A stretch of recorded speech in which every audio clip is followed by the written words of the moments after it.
দখল আর দূষণে জর্জরিত রাজধানীর খালগুলো হচ্ছে মশার সবচেয়ে নিরাপদ আবাসস্থল। ফলে বংশবিস্তারও অনিয়ন্ত্রিত আর অবারিত। স্বাস্থ্যমন্ত্রী বলছেন, ডেঙ্গু মোকাবেলায় সারা দেশে প্রস্তুত রয়েছে হাসপাতালগুলো। বিশেষজ্ঞরা বলছেন, হাসপাতালে মশক নিয়ন্ত্রণের ব্যবস্থা রাখার পাশাপাশি ডেঙ্গুতে মৃত্যুহার কমাতে প্রাথমিক ও মাধ্যমিক পর্যায়ে স্বাস্থ্যসেবা নিশ্চিত করতে হবে। রফিকুল ইসলামের ধারাবাহিক রিপোর্টে আজ দেখুন শেষ পর্ব।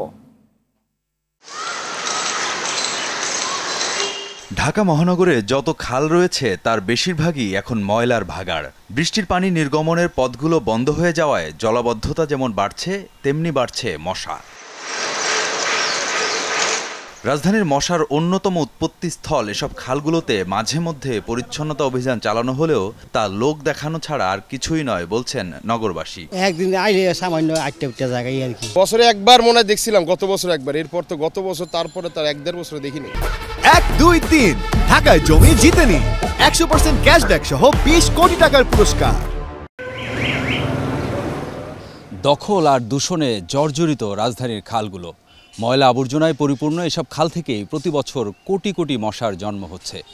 মাঝে মাঝেই খালগুলোতে পরিষ্কার পরিচ্ছন্নতা কার্যক্রম চালানো হলেও মশার বংশবিস্তার থামছে না।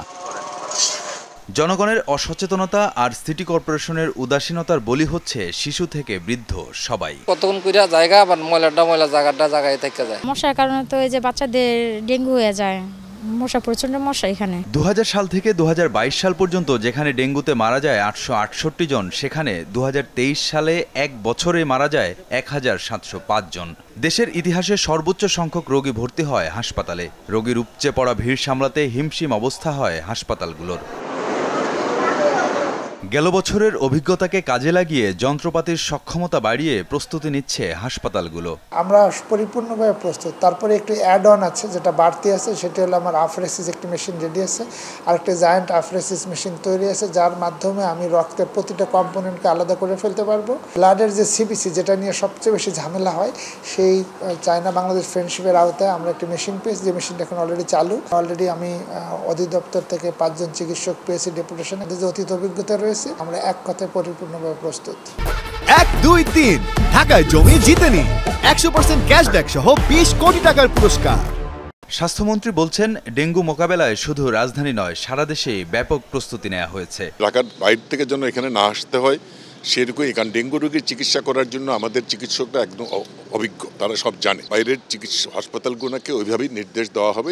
বিশেষজ্ঞরা বলছেন, 3 স্তরের স্বাস্থ্যসেবা নিশ্চিতের পাশাপাশি চিকিৎসার বিকেন্দ্রীকরণ করতে হবে। বড় বড় হাসপাতালে মশক নিয়ন্ত্রণের ব্যবস্থা নাই, তার রোগীকে আপনার মশারি টাঙাতে বলছে। এটা কিন্তু দৃষ্টিভঙ্গিটা সঠিক না। পুরো হাসপাতালকে একদিকে যেমন পরিষ্কার পরিচ্ছন্ন রাখতে হবে, হাসপাতালে কেন এই এডিস মশার জরিপের দল যাচ্ছেন না?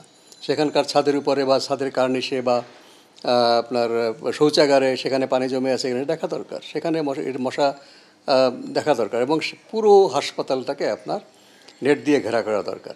এভাবে যদি একদিকে মশক নিয়ন্ত্রণের কাজ এবং চিকিৎসার বিকেন্দ্রীকরণটা ঘটে, তাহলে আমাদের চট করে হয়তো রোগী কমবে না, কিন্তু মৃত্যুর হার এখন যা আছে পৃথিবীর ভিতরে সর্বোচ্চ, এই মৃত্যু হারটা কিন্তু অনেক কমে যাবে।